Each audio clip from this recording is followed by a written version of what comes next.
This is episode 70 of AA Beyond Belief, the podcast, and I'm your host, John S.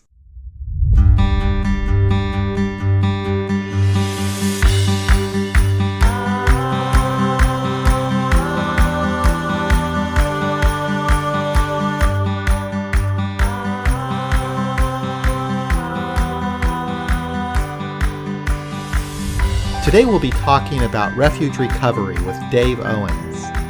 Dave has been attending meetings of Refuge Recovery since it came to Kansas City in March of this year. We will explore the basics, the process, and the practices of Refuge Recovery, the Four Truths, and the Eightfold Path. All right, here with Dave Owens here at my home in Kansas City, and we're going to be talking about Refuge Recovery. Dave is getting involved in helping to start a Refuge Recovery group here in Kansas City, and I thought it would be fun to have him over here to talk about Refuge Recovery, how it works and why it might be of interest to people who prefer a secular approach to recovery. So, Dave, you want to talk a little bit about this? Tell us a little bit about Refuge Recovery and what it involves. Okay, well, first off, thanks for having me. I'll just go ahead and read straight off the back of the Refuge Recovery book to kind of give you an overview. Okay. It says Refuge Recovery is a Buddhist-oriented, non-theistic recovery program that does not ask anyone to believe anything, only to trust the process and do the hard work of recovery. In fact, no previous experience or knowledge of Buddhism is required. Recovery is possible, and this book, the program, provides a systematic approach to treating and recovering from all forms of addictions. When sincerely practiced, the program will ensure a full recovery from addiction and a lifelong sense of well-being and happiness. Okay. And I was reading through the book a little bit, and I know that, and I don't know a whole lot about it, but I know that you do. But basically, there are four truths of recovery, and then there's an eightfold path. And I thought maybe it might be interesting. Would you want to kind of go through the four truths of recovery and talk about that? Would that be a good way to do this? Sure. The four truths are that addiction creates suffering, that the cause of addiction is repetitive craving, that recovery is possible, and the path to recovery is available. And basically that just kind of breaks it down as to understanding what addiction is and how recovery is possible. The Eightfold Path breaks down to understanding, and that's that we understand that recovery begins when we renounce and abstain from all substances or addictive behaviors. It's intention. We begin the work of changing our relationship toward the mind's tendencies and habits. Communication and community. We take refuge in the community as a place to practice wise and skillful communication and to support others on their path. Action. We abstain from all substances and behaviors that could lead to suffering. We practice forgiveness and compassion toward all people we have harmed or been harmed by, including ourselves. Livelihood and service. We look at our relationship to money. We try to be of service to others whenever possible, being generous with our time, energy, attention, and resources. Effort. We commit to the daily disciplined practices of meditation, wise actions, kindness, forgiveness, generosity, compassion, and awareness. Mindfulness and meditations.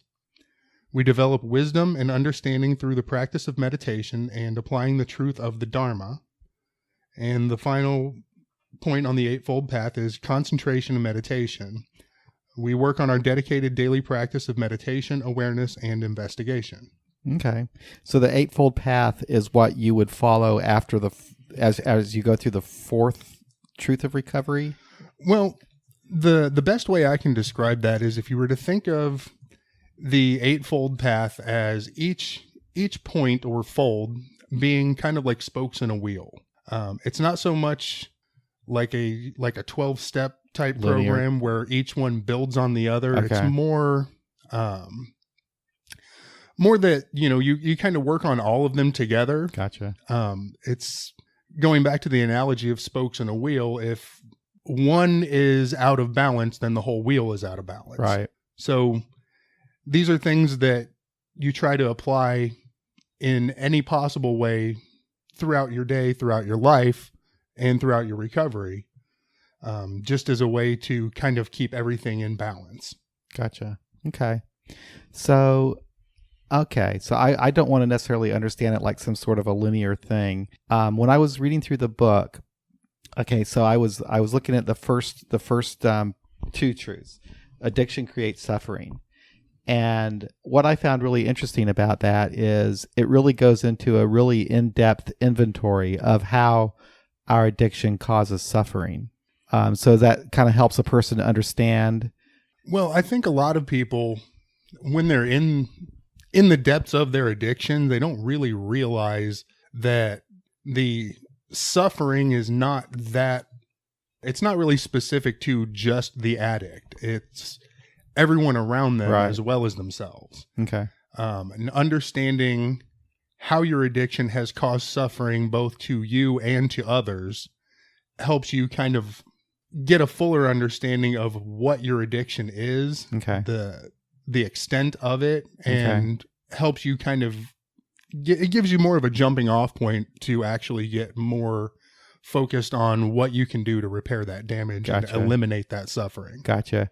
I was almost kind of thinking about it from my AA world as kind of like a first step. Would you kind of compare it to maybe the first step in a way, or? Well, yes, you have to forgive me because this is all I know. Yeah, I totally understand. See, I think with the way the first truth inventory kind of breaks down, it's kind of I would almost say that it kind of combines like the first two steps. Gotcha. It just kind of helps you, yes, you're recognizing that your addiction is a problem. You're understanding more about it. Mm-hmm. And I think when you kind of take a step back and you're able to look at it objectively and you understand the damage that has been done both to yourself and the people around you, it kind of helps humble you. Yeah. And I could see how that could be helpful. Like if you're just now coming to grips with a problem with addiction, mm-hmm. and you show up at a Refuge Recovery meeting, looking for, because you're interested in a secular approach, is this where they would start? Well, a lot of the way that we start all of our meetings, usually, I mean, once we go through the formalities that, they explain what the program is, the first big, I guess the first course, mm-hmm. We usually start off with a meditation. Okay. We do a guided meditation that usually runs anywhere from 10 to 20 minutes, depending on what the meditation is. And it could be anything from as simple as the mindfulness of breathing, mm-hmm. Which is good for people who don't really have any previous meditation experience. Mm-hmm. It could be a bit more in depth. There's one that I'm really fond of that's just the loving kindness mm-hmm. meditation mm-hmm. that kind of helps you.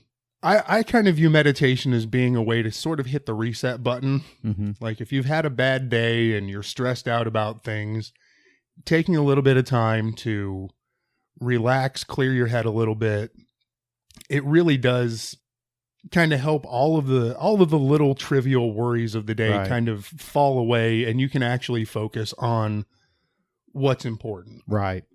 And I love the way that I feel when we get into a meeting, because the meetings are usually right after I get off work. Mm-hmm. So if I've had a bad day, taking 10 or 20 minutes to relax my mind, it really helps me. Just my bad day is over. The bad part of my day is behind me. I can focus now. I'm here with other people who are suffering like I am, mm-hmm. that are interested in recovery. We can be more focused on that rather than, I know I'm guilty of it myself. I've been in numerous AA meetings where mm-hmm. when it's my turn to share, all I do is vent about my day. Yeah. And not that that's, good, bad, or indifferent, but it allows you to kind of, instead of taking up more time on the meeting and other people commenting, oh, well, maybe you should try this, maybe you should try that. The nice thing about it is it just kind of helps you say, you know what, that's really not all that important. Right. So for a newcomer, we would probably start off, a lot of times we'll before the meeting even begins, kind of, hi, I'm Dave, and is this your first time here? Do you have any previous meditation experience? How did you find us? That kind of thing. Kind of helps get a little bit of an idea of, what, not really, I don't want to say what we're dealing with, Right, but where the person's coming from. Right. Mm-hmm. And, it kind of helps to, we can kind of tailor the meeting a little bit around that. Sure. Okay. Well, that makes sense. What limited experience that I have with meditation, and I'm thinking I want to get more involved with it, is when I was doing it on a regular basis, it helped me kind of discipline my mind. And one of the things that I did was, like what you were saying, is I learned how not to latch on to thoughts. Mm-hmm. So if I had a lot of negative crap going on in my head, I just realized that was just my brain working, and I could just let those thoughts go by and not latch on to them. Right. I think probably the best way it was described to me when I first got into meditation was, you think of it kind of like, you're lying on your back looking up at the sky. Yeah. And there's birds that'll fly by, and there's clouds floating by, and planes going by overhead. And rather than, when you see something, latching onto it and following it across the sky, you just kind of let it go across your field of vision, and then just, okay, that was neat. That came by, and now it's gone. And, and then, then here comes something else, and you just kind of let that go by too. The easy way to do it is just, bringing it back to focusing on breathing. Yeah. That's really interesting. It's almost like your mind is like a projector, and it's all these thoughts and stuff are just kind of going by all the time, right? Right. And then through meditation, you can just like let those things go, and it's kind of bring yourself into kind of like a more of a calm, aware, I guess, state. Well, yeah, it's kind of, like if you had a camera, and, when you see the bird fly by, instead of following it with the camera, you just let it go across in front, and okay, now whatever else is going to come across in the field of view is whatever comes. Okay. And you can't really, the thing that's interesting about meditation is, I had the idea when I first decided that it was something I wanted to look into. I had the idea of, this is just, you want to clear your mind and just, right. No thoughts. Right. And that used to drive me crazy. Well, and the funny thing about that is the more you try to think about not thinking, the more you're thinking. Right. You end up just completely, you make it so much harder for yourself rather than just allowing yourself to say, I have a brain. My brain works, and because my brain works, I have thoughts. Yeah. Those thoughts are going to come and go, just like you're going to hear sounds. And you're right. Going to, you just, instead of just focusing on that sound, you just, okay, there's a sound, and now it's not there anymore. Yeah. Well, that's how I always saw it. We started a meditation meeting a long time ago at this group I used to go to. And what used to drive me crazy was everybody was trying to achieve the state of no thought. Mm-hmm. And I knew that was going to be impossible for me. So we actually had this guy come over who kind of taught us how to meditate in the beginning. Mm-hmm. And he suggested what you did. Just imagine like there are clouds floating in the sky or leaves drifting in a stream. You don't have to grab onto them. Just let those thoughts go. Right. And that's how I would meditate. I would use my thoughts. I wouldn't try not to have them. Right. Well, and like I said, the more you focus on trying not to think about anything, you're fighting a losing battle at that point. Isn't that interesting? Okay. So I noticed that you had the inventory on the first truth of recovery, addiction creates suffering. And I would recommend this book, by the way. I've got it on Kindle. I need to get the hard copy. But I thought it was a really good inventory process. If I remember right, don't you actually have questions, right? Correct. And then the second of the four truths, the cause of addiction is repetitive craving. There's also an inventory that follows that. Is that right? That's correct. You want to talk about that second one, that second truth? The way that it's described in the book for the second truth inventory, it says to write an in-depth and detailed inventory about the difficulties that you have been trying to avoid. Investigate how craving for more pleasure and less pain led you into addiction.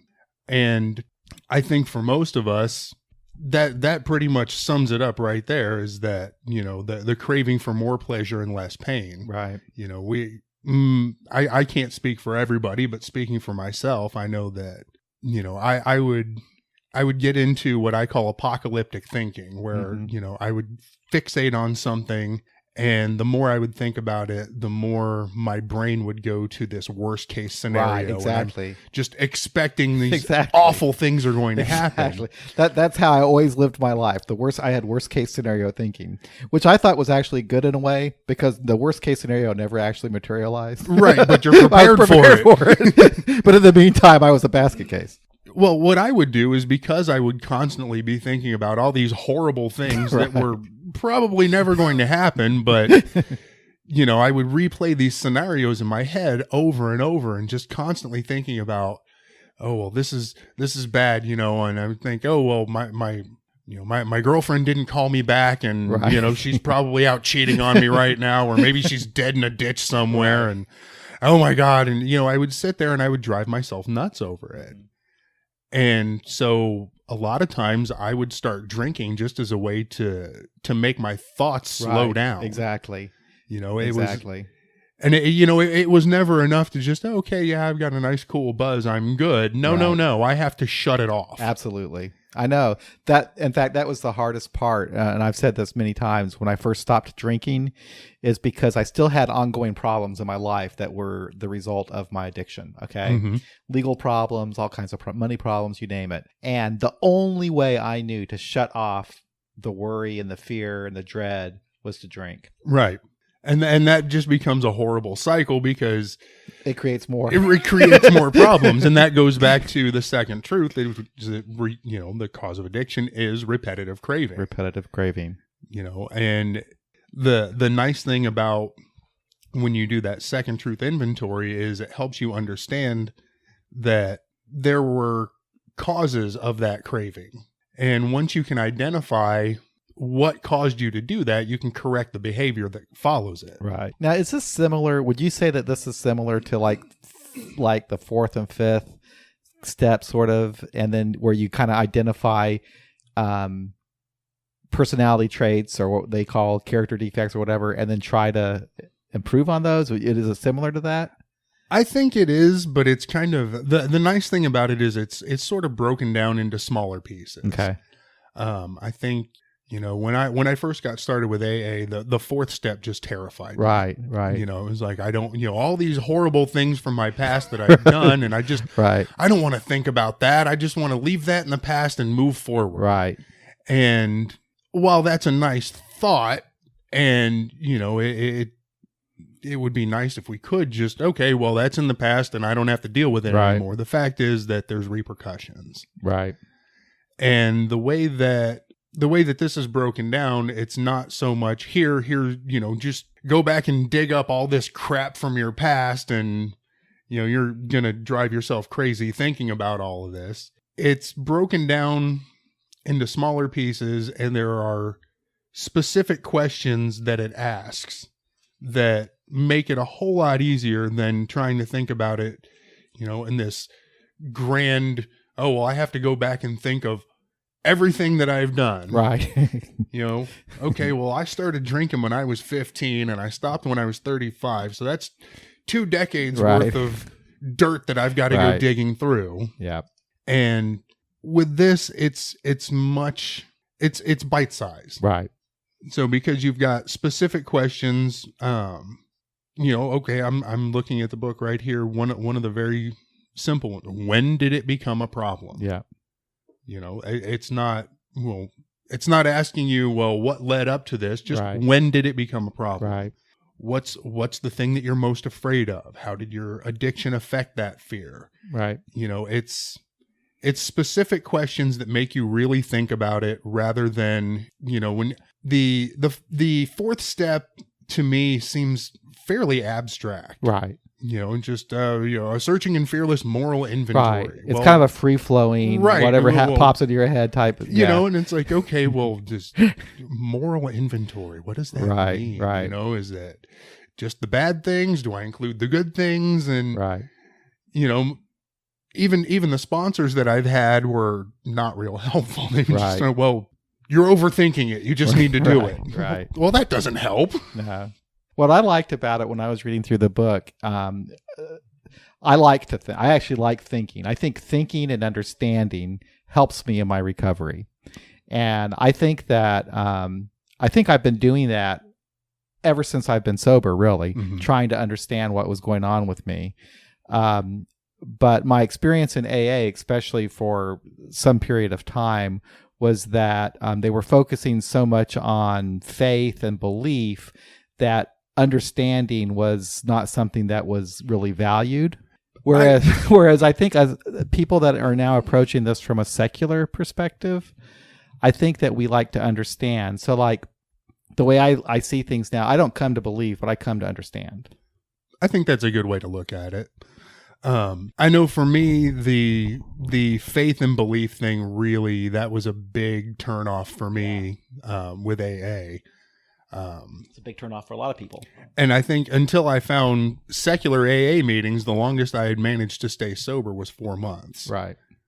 Because too many times it got to a point where going to a meeting, it felt like I was going to be crucified. Right.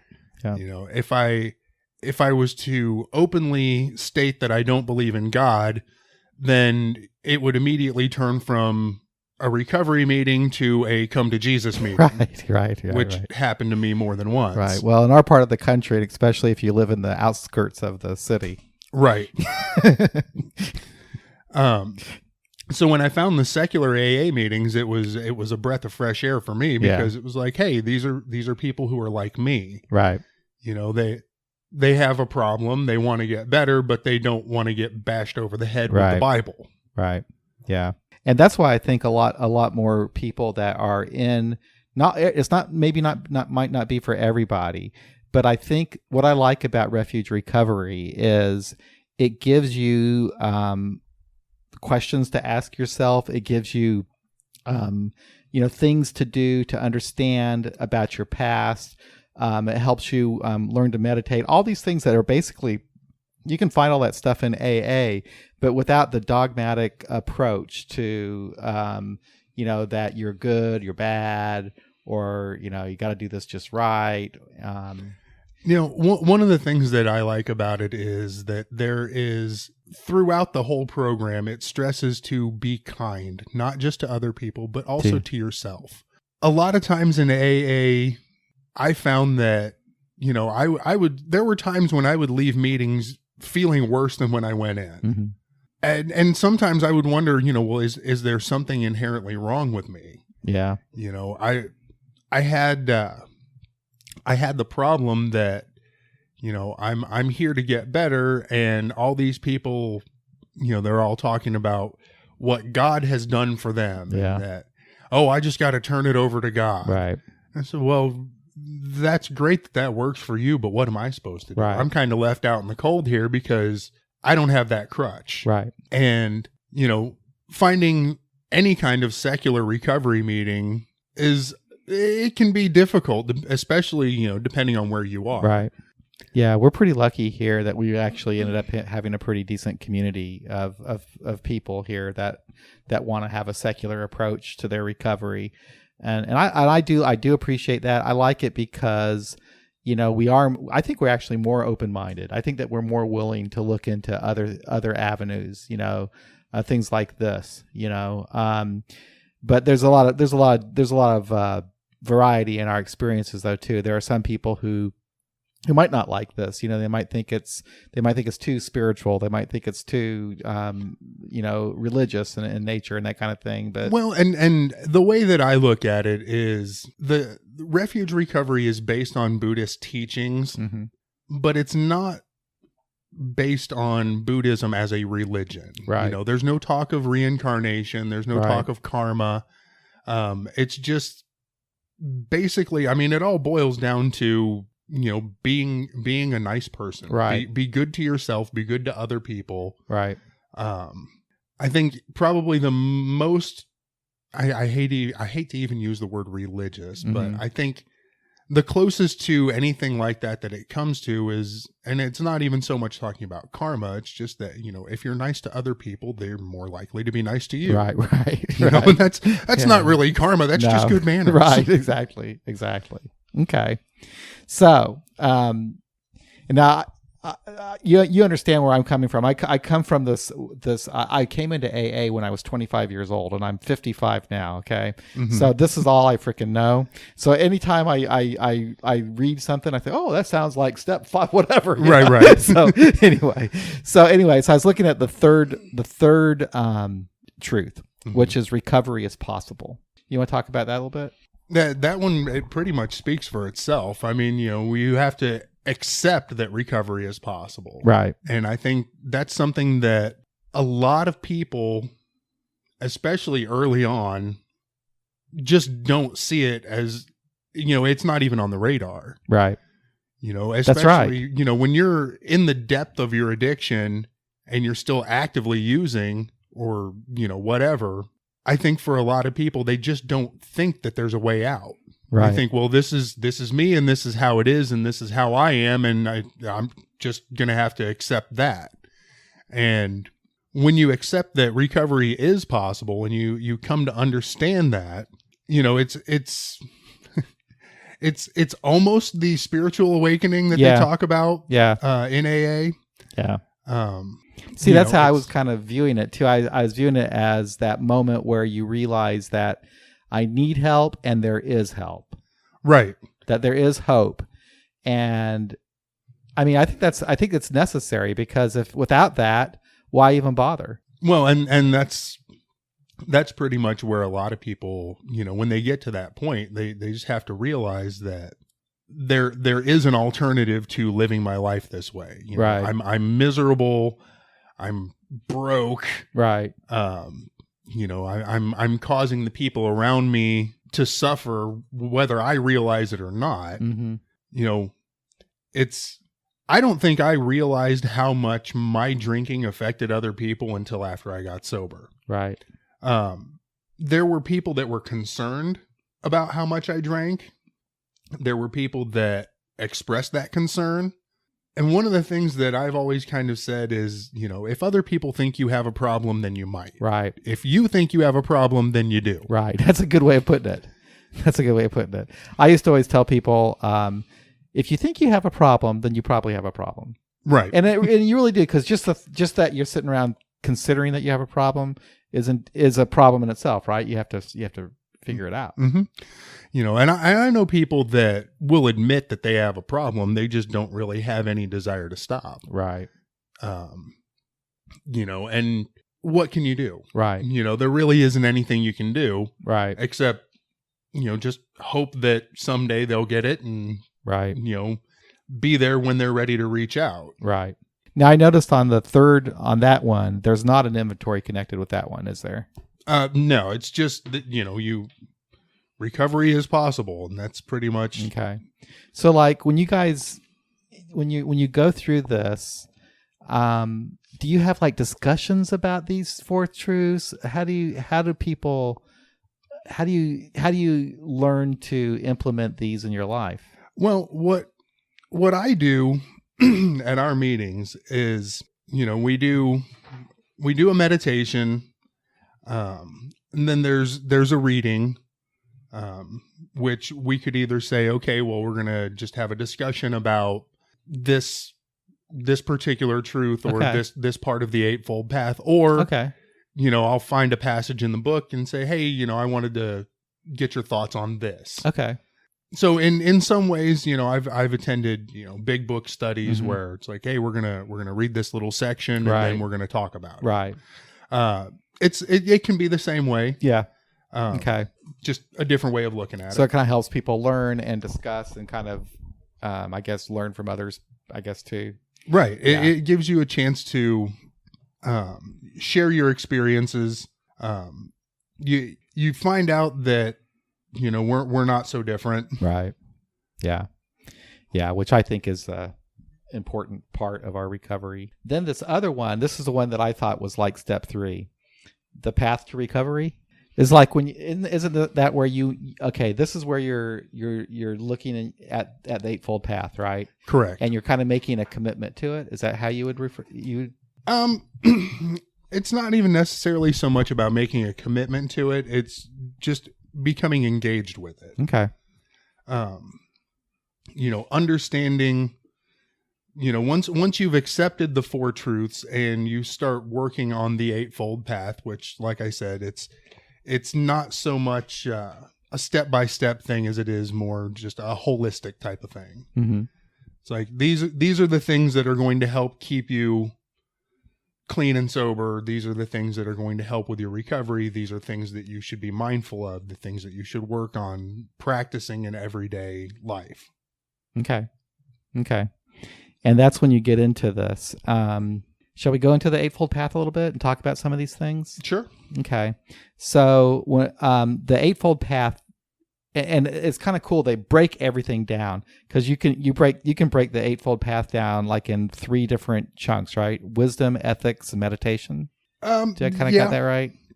So like on wisdom, you've got wise understanding, reality, and wise intentions. Is that right? Well, maybe I should let you tell me. Well, and I think a lot of it, the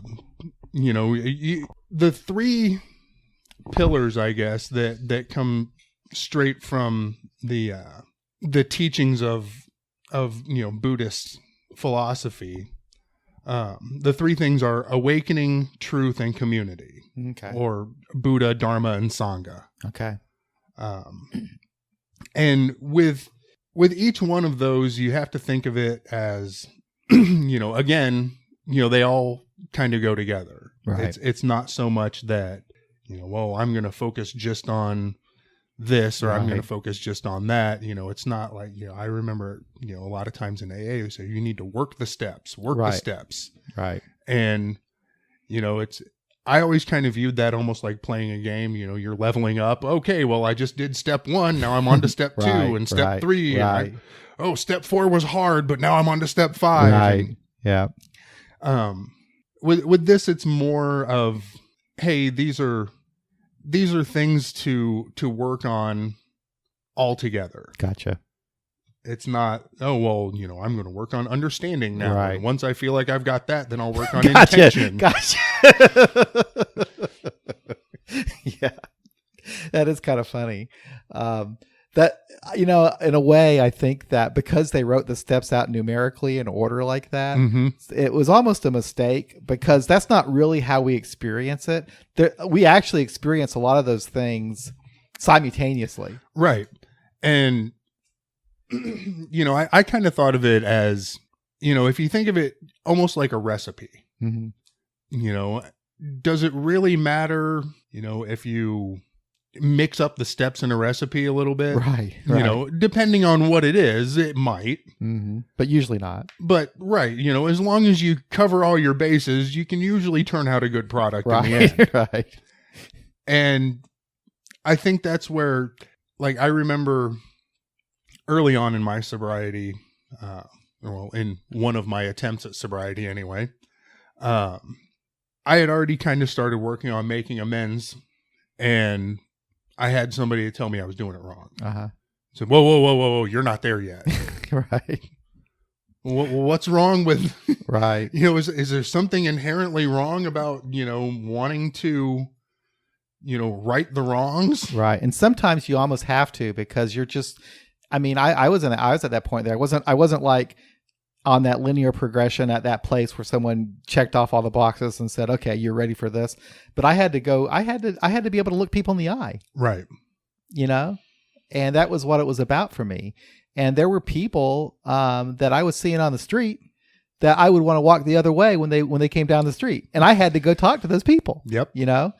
And so it didn't matter to me whether or not I was someone, I was on that step. And I think that, yeah, that's just that's how my recovery has always been. It's always been, it's more like, as you described this in Refuge Recovery, it's experiencing things simultaneously, different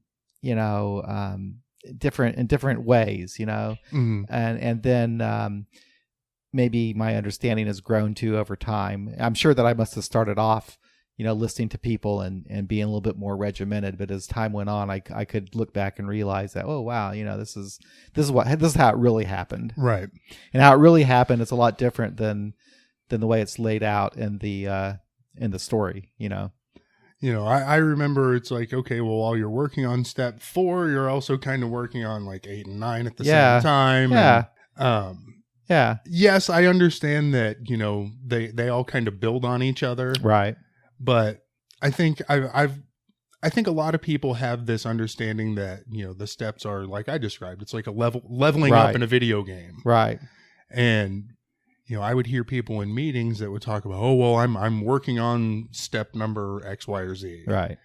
And it's like, well, with this, it's more, well, these are all the things that we're working on all the time. All the time.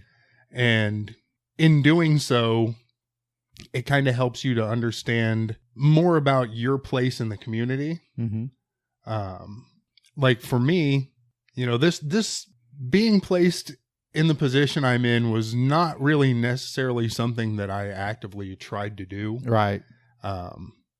The gentleman that started the Kansas City Sangha of Refuge Recovery, he was trying to get things off the ground, and I had attended a few meetings, and I really enjoyed it. Right.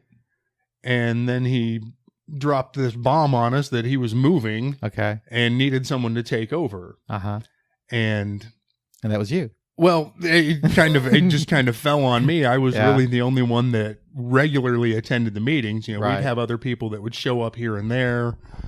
We had a couple of guys that came from out of town that were here for work that had these two guys. It was kind of an interesting story. They'd never met each other before, but they worked for the same company. Interesting. And they got sent to Kansas City. Oh, really?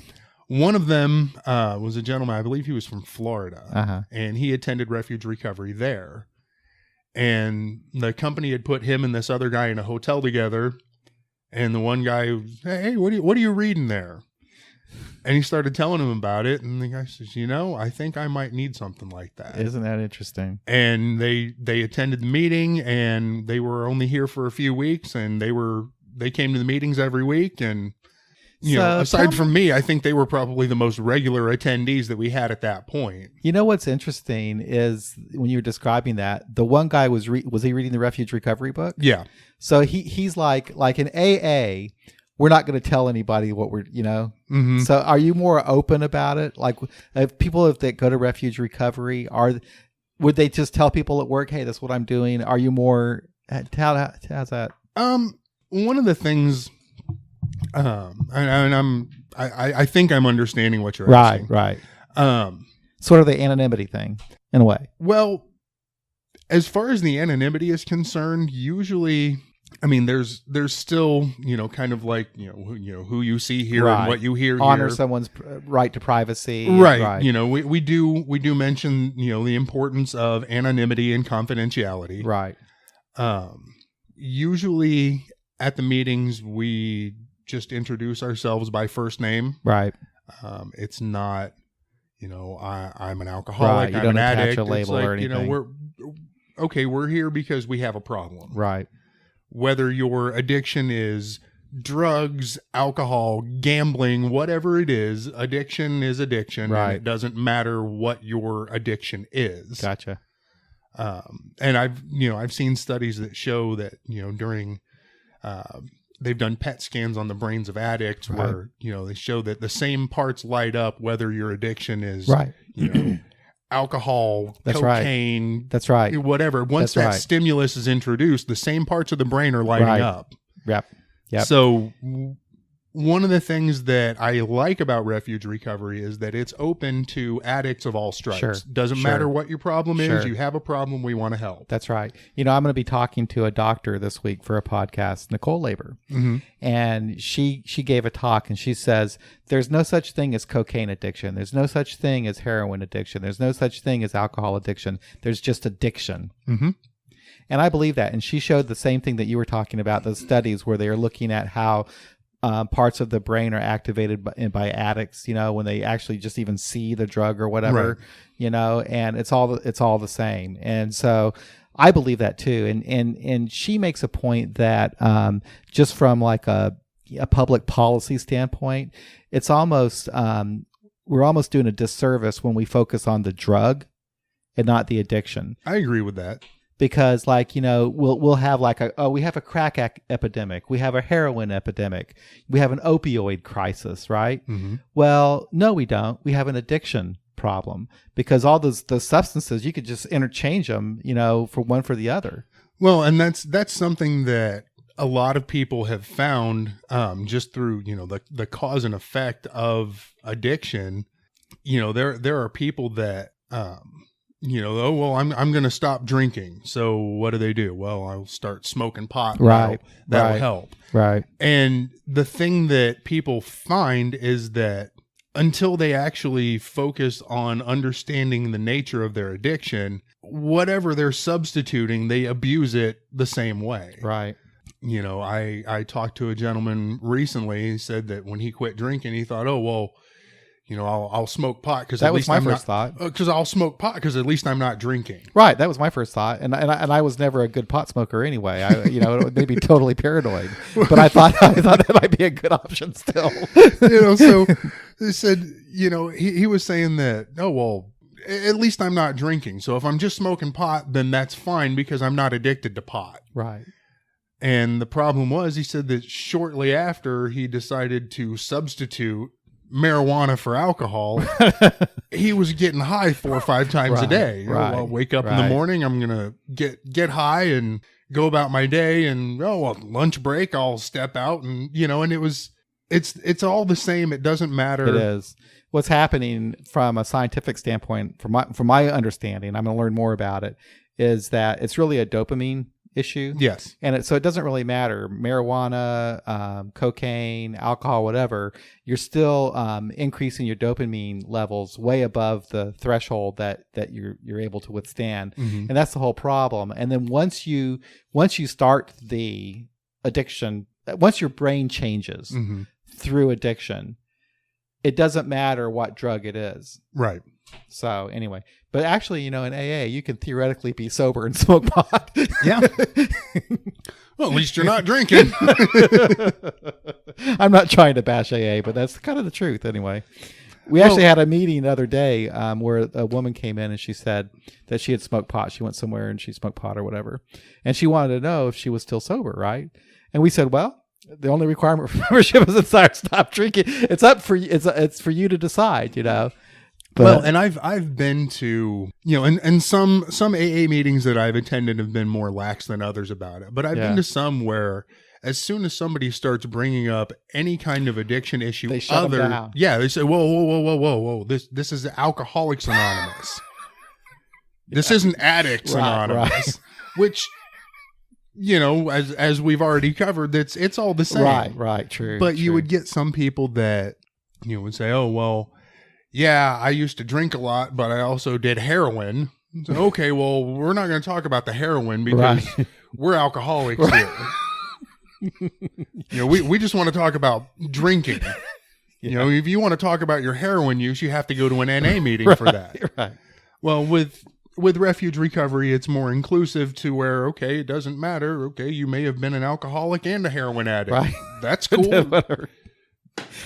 Dual addictions are not uncommon. No, not at all, really. No, most of us probably are, actually. Yeah. Okay.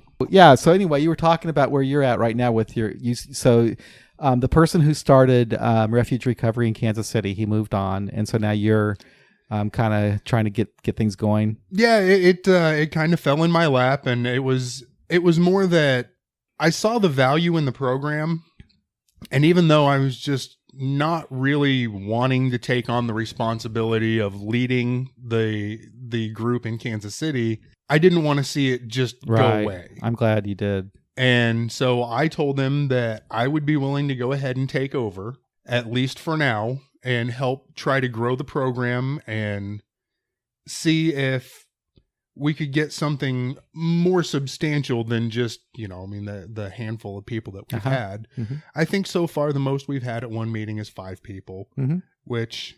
But you haven't been at it that long though, right? No, I think he really just got things started. It's been less than a year. Yeah. I think he really got things started back, I want to say March or so. I mean, it's been just since the spring. It takes a while.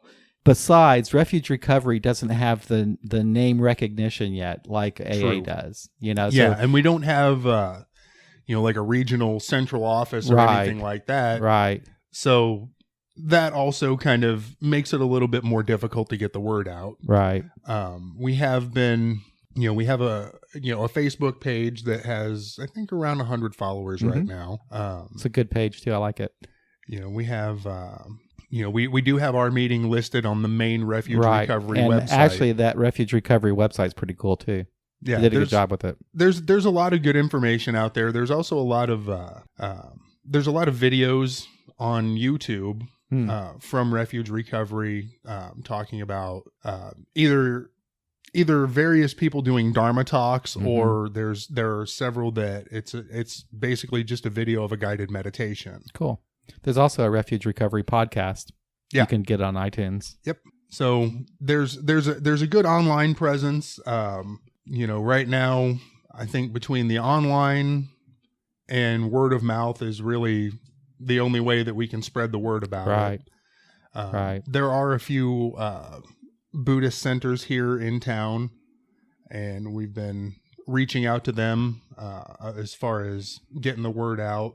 I've talked to a couple of people about possibly, if nothing else, getting some flyers out to some of the inpatient rehab facilities. Absolutely. Haven't quite gotten there yet, but I've got a stack of flyers. We put some out. Yep. There's I think that they would love to hear about it. People need options. right. I'm all pro-choice. I think that the more options you have for people, the better. AA might be great for one guy. Refuge Recovery might be good for another guy. Another one might want both. Right. I think I fall into that last category. Yeah. I still attend AA meetings. Yeah. I lead the Refuge Recovery meetings here. There's no reason that we have to be in a camp.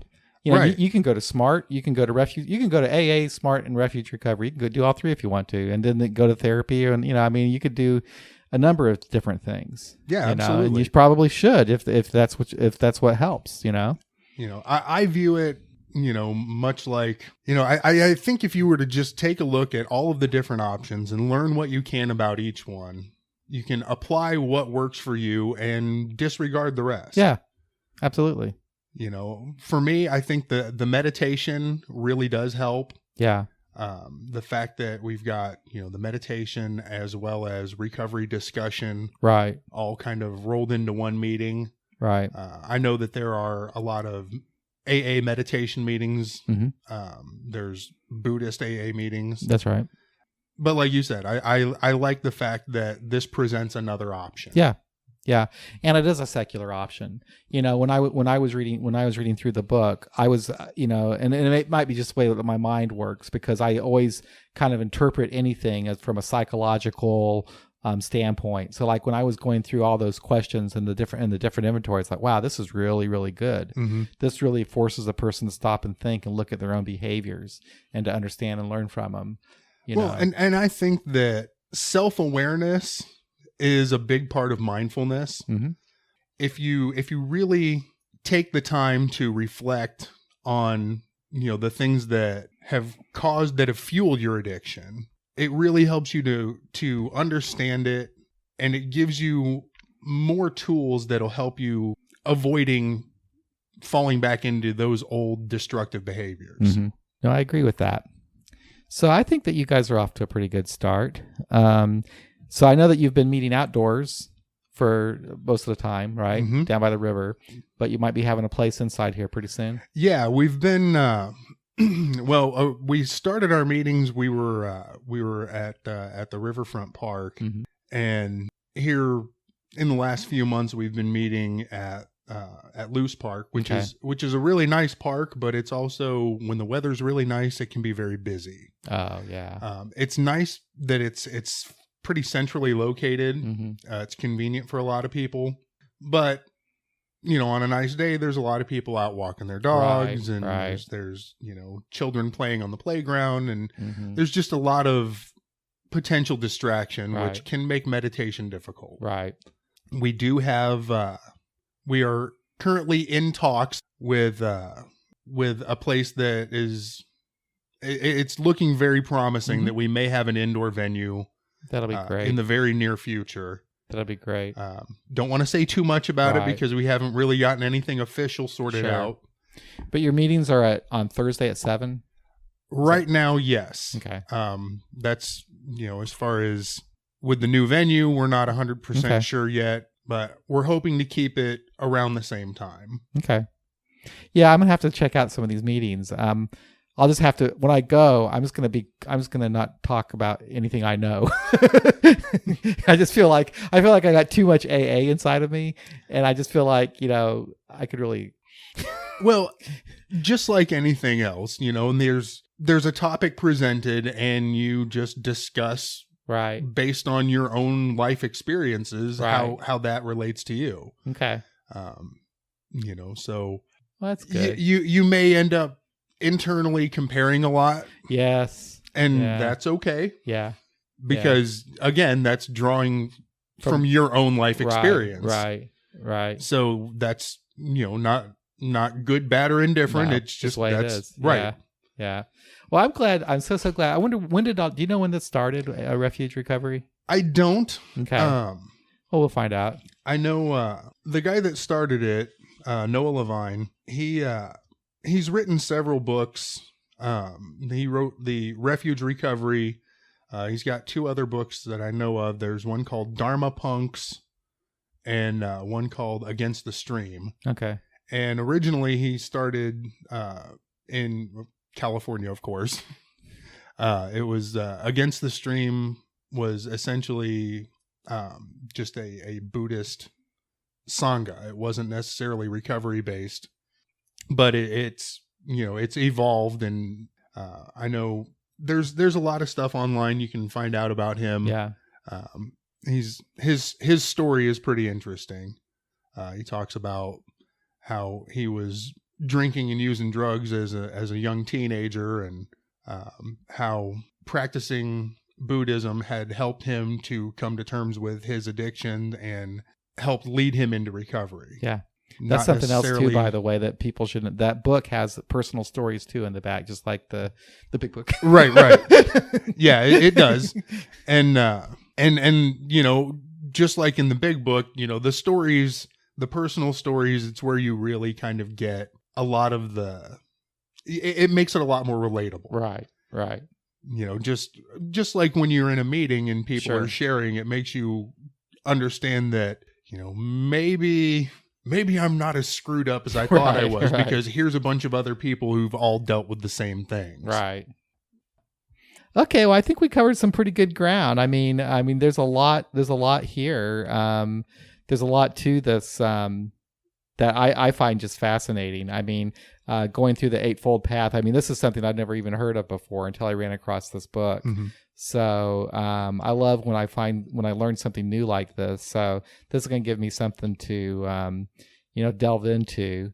And usually when we post a podcast, I'll write out something, and that's always kind of a good practice for me too, because it helps me learn a little bit more about whatever the subject is that we're covering. So this is really good information, Dave. This is very helpful for anybody who is just looking for some way to deal with their addiction that is comfortable for them.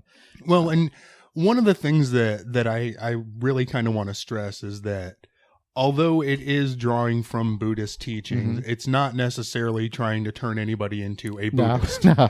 I still consider myself very much an atheist. Right. I think that there's a lot of value in a lot of Buddhist teachings. Yeah. Look at, Thomas Jefferson when he edited the Bible down to, I think it was like 80 something pages, where it was the life and moral teachings of Jesus of Nazareth. Right. It's like, well, there's still good information in there. Sure. There's good lessons to be learned. Sure. And whether you buy into the rest of the religious aspect of it or not, there's good teachings. Right. And I think that a lot of people, they see, Buddhist, immediately their mind goes to, we were sitting in a temple and incense. But if you read the book, I love the book because it's a process. Mm-hmm. I can see the process. And, like I say, for me, like anything that's spiritual or whatever, for me, that's just how it's delivered, I guess, to me, maybe. Mm-hmm. But I can see the practical aspect of it. Right. And the meditation, I know for sure that meditation is helpful because I've experienced the benefits of meditation myself. Meditation to me, though, is like, it's a good habit. It's like exercising. And when I'm doing it, I appreciate it and I keep doing it and doing it. But if I stop doing it, it's hard for me to get back into the rhythm of doing it again. Sure. And that might be why it's kind of good to have a group to go to, because it kind of forces you. I mean, you get the benefit of the community. Mm-hmm. You get the benefit of, peers that support you in it. Mm-hmm. And then just the regular habit, the practice. Yeah, absolutely. And, the meditations, some are pretty involved. Some are pretty rudimentary. Yeah. There's one that I thought was kind of interesting. I haven't done it yet, but it was an eating meditation that was just kind of. Oh, really? Yeah, it was causing you to. You're basically it's a mindfulness exercise, right? But it starts with passing out a snack, and okay, think about this, and think about the people that helped to whatever it is. If it's it says something small like raisins. Mm-hmm. You look at it and think about what you're about to eat. You touch it, smell it, think about what it's made of, where it came from. The people that were involved in the growth, the transportation, the preparation of the food, and something as simple as eating can be a great mindfulness exercise. Yeah. And it really does kind of help, with things like that, it helps you to kind of be present. Right. And I think for a lot of us, myself included, we get so worried about everything else going on in the world around us that right. we don't really think about what's going on in the here and now. Right. It's like, I'm right here. This is what's happening immediately around me. Yeah. The rest of the world is all way out there, and this is where I am. I'm here. This is what's going on. And I think that focusing on that can be very helpful in recovery, because once you can kind of bring your thoughts into what's going on around you and what's going on right now, you realize that a lot of the things that are weighing on your mind just don't really matter that much. Don't really matter. Yeah. It's like, is it, if you're worried about, okay, trying not to get too political here, but right. if you're worried about, okay, we're going to bomb North Korea or something. Right. If I'm worried about that, well, what can I do about it? Right. There's nothing I can do about it. Right. Whatever's going to happen is going to happen. And, worrying about what's going on in the Middle East right now doesn't do me any good. Right. So while it may be a concern, and it is concerning, mm-hmm. you have to realize that, what is it that you can do about it? Yeah. And if the answer is nothing, probably shouldn't worry about it. Right. Yep. That's a good lesson. That's actually, that's what I try to do too, actually today. Okay. Well, I think that we've covered pretty good ground here. I will definitely try to attend some of those meetings. We'll get this, podcast, what I do with these, we, of course, we'll put them on our site, but then we also put them on YouTube and SoundCloud, and you can have the MP3 file. You can do whatever you want to with it. Okay. And cool. Good way to get the word out.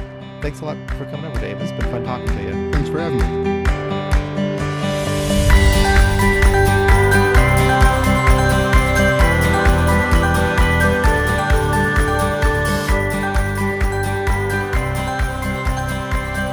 Thank you so much for listening.